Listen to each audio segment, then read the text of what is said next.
Good evening, Bahamas. Coming up tonight. Prime Minister Dr. Hubert MINNIS offering condolences to the family of the Defence Force Marine who was killed while on duty at Government House. A trial date is set for former Environment Minister Kenrit Dorsett. The government reaches a $4 million agreement with Grand LUCAYAN managers for voluntary separation packages.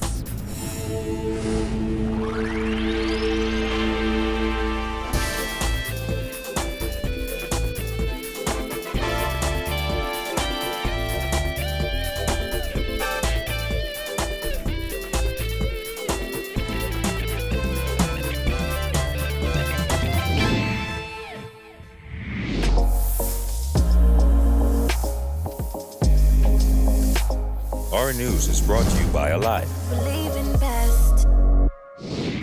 Welcome to Our News and thanks for joining us. I'm Kyle Joaquin. Topping news tonight, according to a fiscal snapshot by the Ministry of Finance, government revenue is up. However, the MINNIS administration is still well short of its budget projection. Outside cabinet today, the Minister of Finance spoke on the numbers and said despite the shortcomings, government is still on the right track. Giorgio Bain has the story. Despite government revenue being up by 15% in the first 9 months of fiscal year 2018-2019, the government would still have to collect over $960 million from April through June this year to meet the revenue projection laid out in its 2018-2019 annual budget. We are certainly tracking in the right direction. We are at least 51% down on deficit year over year, which is a very positive sign.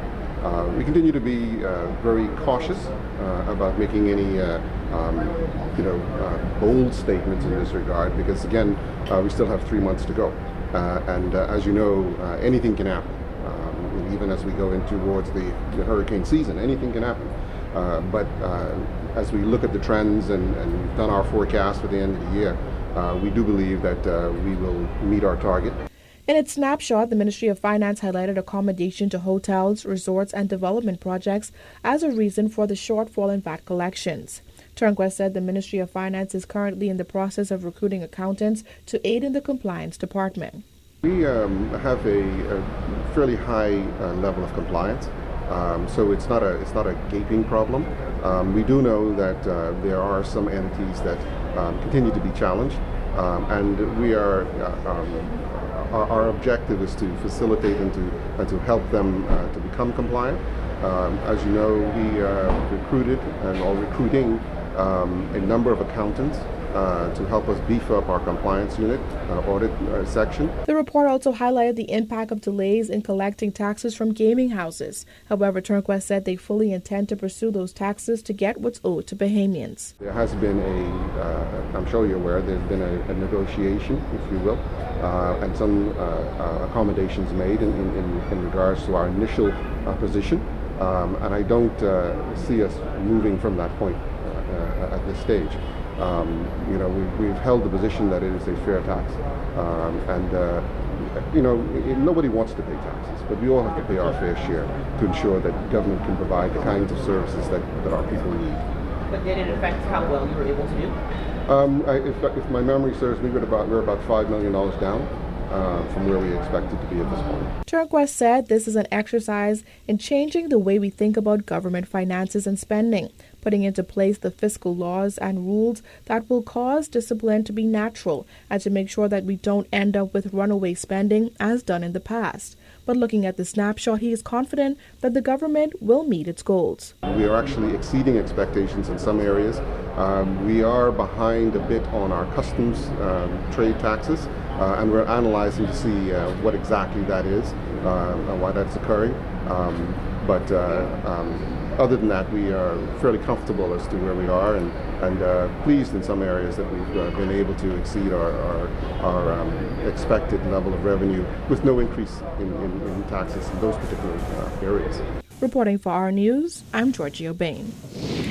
Prime Minister Dr. Hubert MINNIS offering condolences to the family of slain Defence Force Petty Officer Philip Rapal. The Prime Minister calling the killing a tragedy. Jared Higgs reports. Following the shooting death of Petty Officer Philip Rapal, which has prompted calls for heightened security measures at Government House, Prime Minister Dr. Hubert MINNIS is asking Bahamians to pray for Rapal's family and for the officers who witnessed the brazen attack. Let me begin by offering my condolences to the family and loved ones of Petty Officer Philip Papal, Yes. an officer of the Royal Bahamas Defense Force, for more than 30 years, who was killed early Sunday morning. I ask you to pray for his soul and for his loved ones and family. Days after Papal's brazen killing, the Prime Minister joining the list of officials publicly offering condolences to the family of the 52-year-old father of 5. Police say Papal was gunned down in the guardroom at Government House shortly after 2:30 on Sunday morning. Other Marines in the guardroom were also targeted, according to Police Commissioner Anthony Ferguson. I also ask you to pray for the other members of the force who witnessed the killing of a fellow officer. Attorney General Carl Bethel offered condolences to Papal's family on Monday, while also expressing shock that the alleged suspect in the matter is a fellow Defense Force Marine. This is a terrible tragedy. Let us continue to pray for peace in our land and for all of those who are victims of crime and for their families. Papal's death raises serious questions about the country's national security. Opposition leader Philip Davis called for more answers to questions such as how a person can kill an officer at the residence of the country's head of state and escape without being taken down. National Security Minister Marvin Dames himself questioned how such a bold attack could take place in a public place like Government House. Both Dames and Attorney General Carl Bethel say an evaluation of security procedures is needed. The Royal Bahamas Police Force is investigating the killing, and the Minister of National Security has announced a review of security at government institutions. I once again thank the men and women of all our uniformed branches who protect us on a daily basis. We must never, ever forget their sacrifices and their devotion. Reporting for Our News, I'm Jared Higgs. All right, thanks, Jared. Well, nearly 2 years after he was charged in the magistrate's court, a trial date has been set for former Progressive Liberal Party Cabinet Minister DorSETT. Jasmine Brown has more.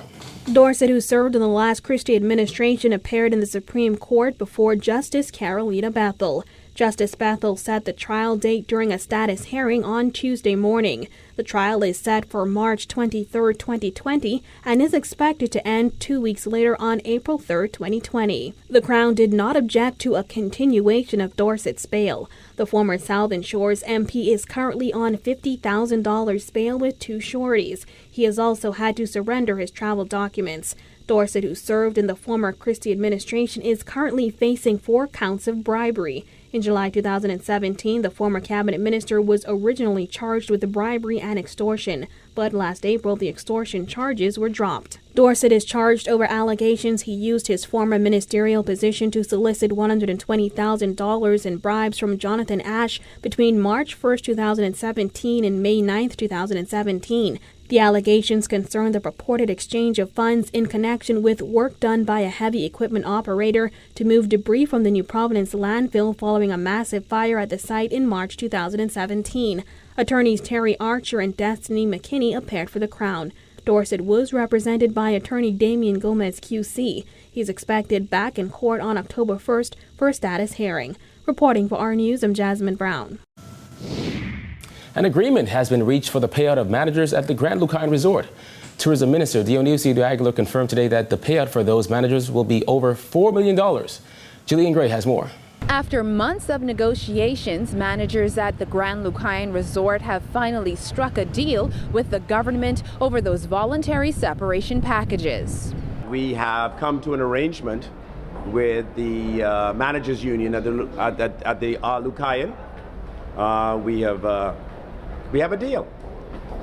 So there are approximately 91 managers that are included in the deal. That may alter somewhat. And we've agreed to pay them $3.7 million. They have other funds that are in an annuity that is with Family Guardian, which they will be entitled to tap into as well.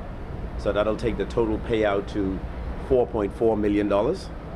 So this is a good day for Grand Bahama. Negotiations began last October after the government bought the property for $65 million. The plan was to cut down on the staff complement. While line staff received their payouts months ago, over the past few months, the union representing the managers and the government have been embroiled in heated discussions. The government's $3.2 million offer was a ways off from the over $4 million union president Obie Ferguson said managers were owed. Diaghilev on Tuesday thanked the union for fruitful discussions, adding that completing this agreement helps the government with moving forward with the plan to sell the property quickly. As the government marches toward a sale, this is a natural outcome of that process. When we hand over the hotel to the new owners, we will complete the disengagement of all of the staff, and then the new owners will commence the re-engagement of who they would like to have or hire new employees. The government recently signed a letter of intent with Royal Caribbean Cruises Ltd. And the ITM Group for the purchase of the resort and the redevelopment of Freeport Harbor. The tourism minister shied away from stating when the full handover of the property would be complete. However, he did say that there are many targets to meet before that point. That's a process that, involves a due diligence, an acquisition, and then a handover period. So there are milestones and deadlines, but as we get closer to those, then I think I'd be in a position to concretize them. As for a timeline as to when managers can expect that lump sum to be paid out, I've spoken to the Minister of Finance and hopefully either, if not the first week in May, the second week in May. Diaghilev said his advice to the managers would be to spend wisely and prepare for the upcoming employment and investment opportunities that will come from the new Carnival Port and the planned Royal Caribbean acquisition of the Grand LUCAYAN Resort. Reporting for our News, I'm Jillian Gray. In an effort to reduce the risk of vehicular accidents on this year's Labor Day parade, officials from the Ministry of Labor are in discussions with Commonwealth of the Bahamas Trade Union Congress and National Congress of Trade Union leaders. That's according to Minister of Labor, Dion Folks. What we'd like to do is to ensure that we minimize or eliminate the possibility that anybody can be injured either by a vehicle or otherwise. Last year, 4 people were killed and 24 injured during the parade when a runaway truck struck a group of participants.